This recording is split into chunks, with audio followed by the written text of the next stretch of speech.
Hello from my very chilly apartment here in Paris where I've had no heat for a couple of days.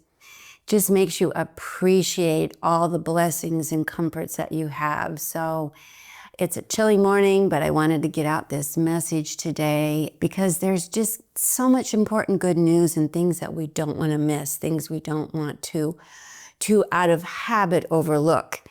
Our gateways to our higher awareness and higher awakening are opening so quickly. The veil between the physical dimension, the third dimension, and the more subtle energies of the spirit world is getting thinner and thinner for everybody. And so we have the habit of dismissing this inner guidance, but right now more than ever, we need to change those habits because our inner guidance is our power. It is our ability to manifest. It is our ability to connect to source. It is our ability to respond and read the energy around us as we move through life so that we're not caught off guard and pulled off our flow by drama and discord around us. My name is Sonia Choquette. Welcome to my channel. Every week we talk about how to raise your vibration, how to activate your inner guidance so that you're not looking to others to guide you, but you really have an inner compass that you count on that is reliable and really helps you make decisions in every way, from your health to your relationships, to your business, to your security, to really your ultimately, and probably most importantly, a sense of fulfillment and purpose in life. Today, I want to talk about how your inner senses are activating in this new year, 2026. You know, it's the year of the fire horse, and we are moving into that gateway. And with that, there's a tremendous acceleration. Could make your head spin, actually. But we are going to start picking up, and I want you to ask yourself, are you starting to tune into energy at a level and in a frequency you never thought possible? For example, do you find that you have like zero tolerance when you are around certain vibrations that are really negative or are very disturbing to your spirit? That's causing you to reevaluate relationships and where you place your time and energy? Are you noise sensitive all of a sudden? You know, our ears pick up more than the low frequencies of physical sound. We pick up a great deal of our intuition through the higher octaves of sound vibration. So all of a sudden you might find, I just can't stand noise. I need quiet.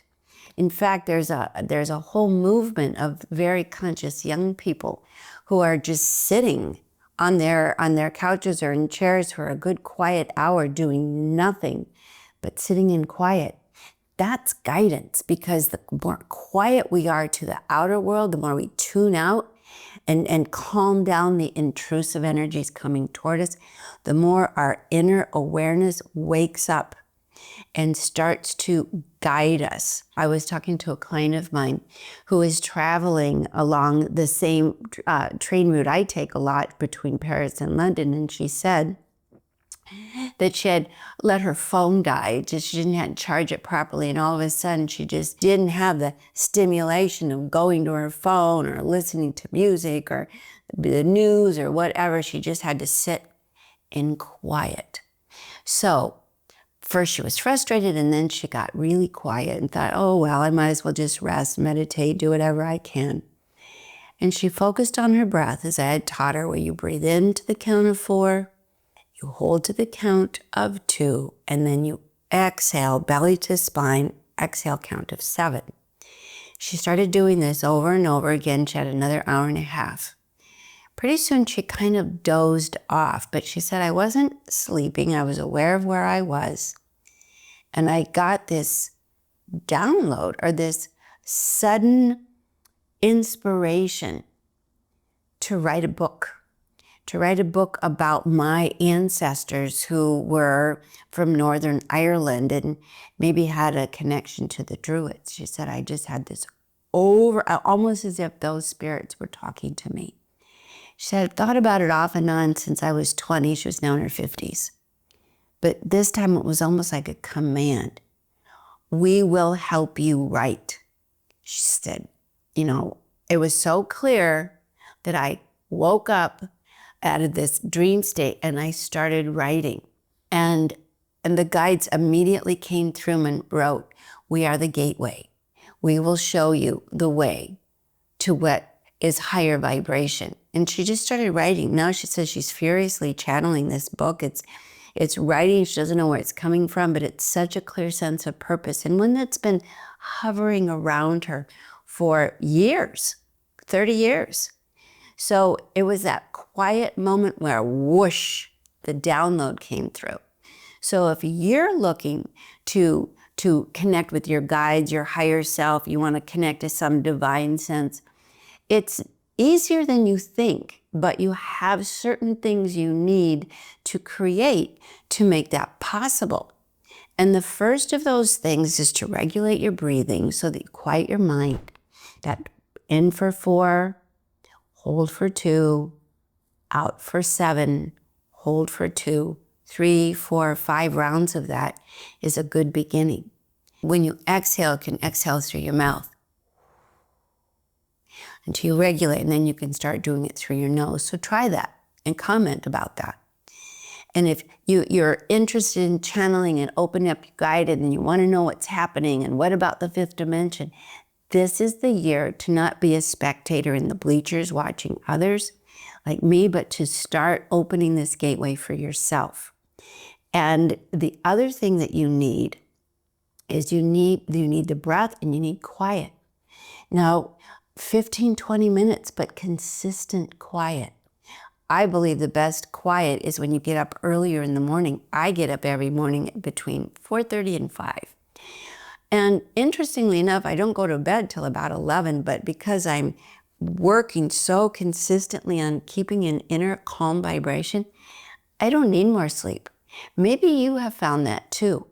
If you get into a calmer flow where you're not reacting and overstimulated from the outer world, it helps you. You don't need as much energy. You don't need as much sleep. You don't need as much time to recover. So that's the other thing. When it's time to go to bed and you feel tired, pull away from that outside distraction, the screen, the show, the noise, the conversation, the phone, and go to sleep because your guides are calling you inward. In your dream state is spirit school. And if you go to sleep as you're feeling that first wave of drowsiness and you really respond to those natural signals again, you will start having deep spiritually guided dreams. You will start feeling really clear. You'll heal. You'll meet your teacher guides because the veils are thinning. So yes, this can be something that you experience. And then the next thing, and it's a big thing, is to give yourself permission to say what I am experiencing is real. And we've been so conditioned to dismiss it. That's crazy. That's woo-woo. You're weirdo. Don't do that. You're losing your mind. Be real. That's not science. And you know what? None of those dismissals are reflective of current science. None of those dismissals, that's just propaganda to disempower you. And this year, 2026, is the year to awaken your inner senses. Take your power back. Now, the next little piece of guidance that I want to offer is to get clear about what you are available to receive guidance on. And that's a huge one. A lot of people want guidance. Just tell me what to do, guides. Just tell me, light beings. Just come and channel and tell me what to do. And it doesn't work that way. You are a divine being. Your guides, your light beings, your helpers are here to awaken that divine self, that personal connection to source, that personal sense of pure spirit that you are. So you're not going to just turn it over from external authorities in the 3rd dimension to authorities in the 5th dimension. You have to be willing to take authority over your life, be the author of your life. So think about where I really do need to make some changes. I had a client who is just a wonderful guy. And he worked in a business that he had developed. He was an architect. He had developed a pretty good living, but he said, I was just developing buildings and businesses and spaces that were very, very boring. It wasn't at all fulfilling my soul. It paid the bills, but it wasn't fulfilling my soul. And so I thought, and I was really spiritually restless. I wasn't very nice to be around, pretty preoccupied, cranky, irritable. My partner left me. She said I was a drag, and honestly, I was. So he said I started to go quiet. I wasn't quite ready to call it meditation because that just felt like a stretch, but I could be quiet for a few minutes. Now, after I sat quietly, and he said it took 3 or 4 months, and I really got into the habit and started to like this quiet, all of a sudden, I started to feel very inclined to relocate and to move and start a little farm of some sort of place where I could grow food, where I could be back to the land and maybe build a house for myself. These were all quite radical, but the more I thought about it, the more I wanted to do it. So he said I did. I just left I left my job, I left the city, I went out to the country, not far from where I used to live. I bought a little house, I renovated it, so I didn't really start totally from scratch, but it was my design, started my little farm. And he said, I just started teaching school. I just went back to school and started teaching school and just made a complete change of career. I'm a different person. I'm peaceful. My life has gotten very simple. And he said, you know what? I met a woman at school who also is a teacher there, and I don't know where it's going, but I really enjoy her. Our lives are simple. We're having a good time. But the key is he got all this guidance from inside, and it was very much against the reward system he got from the outside. People admired his job, his architecture, his fancy life, his beautiful home. He said, I was unhappy. This is the year to make those corrections. If you're not happy, don't be afraid of the changes you need to make. Instead of making this a confrontation, be curious. Write in the comments what is not aligned. This is the year of alignment. What is not aligned? Am I trying to force a relationship to continue that I've long outgrown? Because if you stay in it, you have to think about, what am I missing? What am I forfeiting? What alternative life am I giving up because I'm staying in this? I talked to a woman the other day who said that she had just sold her business. She was a scientist and she worked in marine biology, and she did, I'm not really sure what, kind of reports for the water and things that were off the coast where she lived in Seattle. And she said, I want to move to France. I've made enough money. I'm single. And I just feel like I want to move to France. Everybody says, don't do it. And I have been thinking about it for 20 years. And she said, I'm calling you in for intuitive guidance, but more or less, I just want someone to say, yes, it's a good idea, because everybody I talk to says it's a bad idea.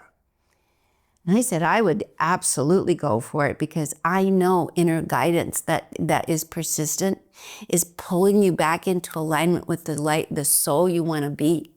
So last I talked, she said, I'm going for it. And I know she'll never regret it. I don't know how it'll work out, but I know she won't regret it. And she said, I instantly feel calm just talking to you, making that decision. So what kind of decisions are you making? Another woman was talking to me about wanting to start a new life and a new business, but she hadn't quite pulled out of her old business and she was hesitating. And I said, well, instead of what's the right thing to do in your head, learn how to use your inner guidance. It's a physical body thing. Get into your body. One hand on the heart, one hand on the gut, and feel if you're in alignment. And what's not in alignment? She said, well, and I said, start from the bottom up, your foundation. And she said, I haven't fully signed the agreement to sell my business because I'm just insecure about starting something new. And I said, but go to your foundation. Instead of looking at external foundation, go internally. Do you trust yourself? Does it feel like there's this new life pulling you in that wants you to trust your spirit? And when she looked inside and started feeling that, she said, I actually feel relieved. I can trust myself. Everybody says, don't trust yourself. It's scary. Don't start. It's unpredictable. But that's actually not how I feel. Maybe you're being pulled into something and it's not how you feel either. So this is the age of alignment, personal responsibility, and finally saying yes to what you feel internally and being willing to go with that. So start in baby steps. The babyest step of all is just say what you're feeling and sit with it quietly. Meet your fears. Look at them directly. What am I afraid of? I'm afraid of losing control. I'm afraid of being vulnerable. I'm afraid of being isolated. Just name it. And then again, check with your guidance. Is that accurate? Do you think that will happen? Does that feel like what you're being pulled into is chaos and just being isolated? Or do you feel like your soul is calling you back to what really you want to live, the life you really want to live? Because your angels and guides are really working with you. They're pulling on your energy to say, align with who you are. We'll help you. We've got you, but you've got to make that choice. So just to make it simple, be quiet and dare to acknowledge what your guides are telling you, what your helpers are telling you, what your inner soul, your higher self is inviting you to do. You know. Other people don't know. They know the surface of you. They know the outer performing you. They don't know who you really are. Your soul is trying to remind you. So this is the time. Please put in the comments what your soul is inviting you to remember, recall, go back to. You don't have to even do it. Just agree to express it and sit quietly with it every day. Do that for this week till next week and report back. You're going to get guidance. It's there. It's not just for people like me and channelers, and your own soul wants to do this for you, but you have to create the conditions. Be courageous enough, quiet enough, but you don't have to pull the plug and be chaotic. Baby steps. So thanks for tuning in. I'll be working a lot in bringing you back to alignment, helping you become the channel, helping you tune in and really find that guidance and fall into alignment, which will give you personal power. If you're new to my channel and you've not been here before and this was valuable, please subscribe, come back, learn a lot. We're really dedicated to empowering you. And if you're coming back, welcome back. And if you want to learn more and you're really feeling like, yep, it's time, I got to make this decision, then I encourage you to read one of two of my books, Trust Your Vibes and Read Life Accurately. These two books are full of tools that will help you become the fifth dimension, intuitive guided channel that you are designed to be. So you're not watching outside, you're just using people like me to help you find your confidence and step in. Thanks for tuning in. Send you all my love. I'm heading back to London shortly, where I hope it's a little warmer, and I'll see you from there. Bye, everyone.